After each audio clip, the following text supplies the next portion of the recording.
Paulo nunca se decepcionou com o evangelho. Aprenda isso. O evangelho, ele nunca vai decepcionar quem quer que seja. O evangelho não decepciona. Aquele que crê, vê a glória de Deus. Irmãos, quem crê na palavra de Deus, verá a glória de Deus, irmãos.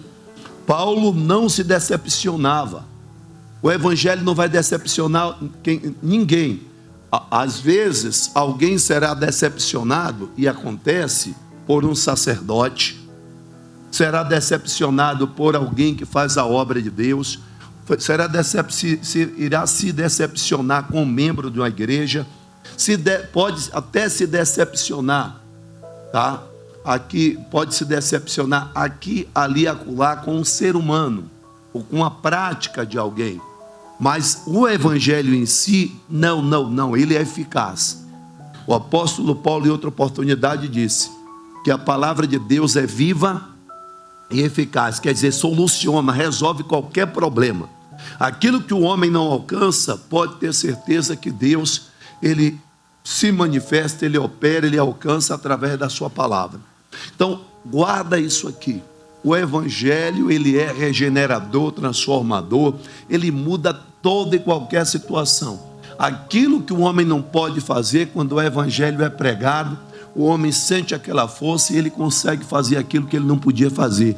Não pela força própria, mas pela força de Deus que ele recebe quando ouve o evangelho.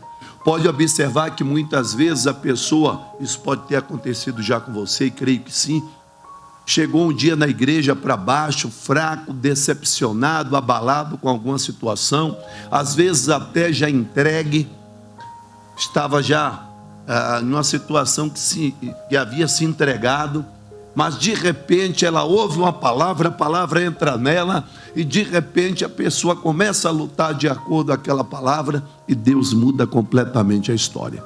Então em Romanos 1,16, Paulo disse: não me envergonhe do evangelho.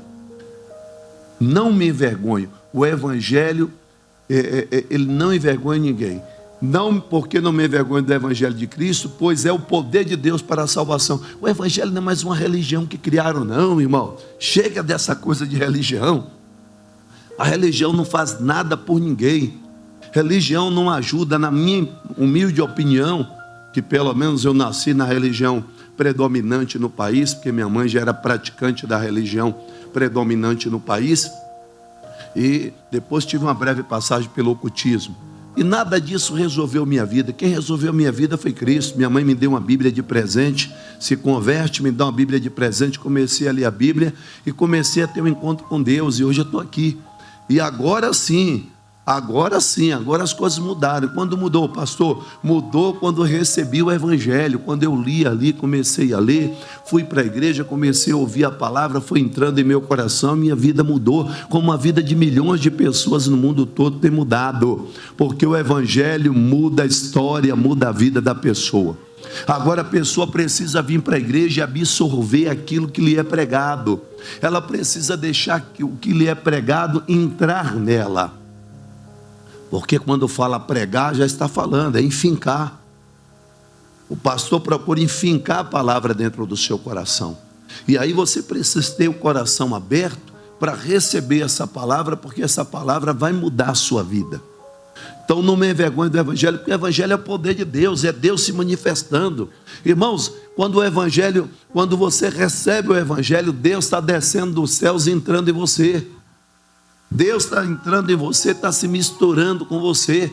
E em uma hora dessa, Deus se mistura ali com todas as suas células. Se porventura tiver alguma doente, ela vai ser curada na hora.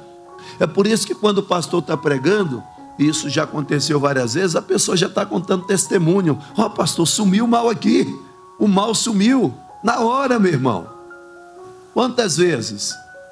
Quando não é dessa forma, é como aconteceu em Marcos capítulo 1, Jesus estava na sinagoga pregando, e de repente, manifestou-se um demônio.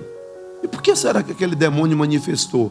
Porque certamente o que Jesus estava pregando entrou no coração daquelas pessoas, tanto que eles disseram: quem é este? Que até o espírito do mundo lhe obedece. Mas diz lá o texto também que ele pregava E ele pregava, e não pregava como aquelas pessoas costumavam pregar na sinagoga. Quer dizer, ele pregava de uma forma diferente. Ele enfincava a palavra mesmo no coração das pessoas.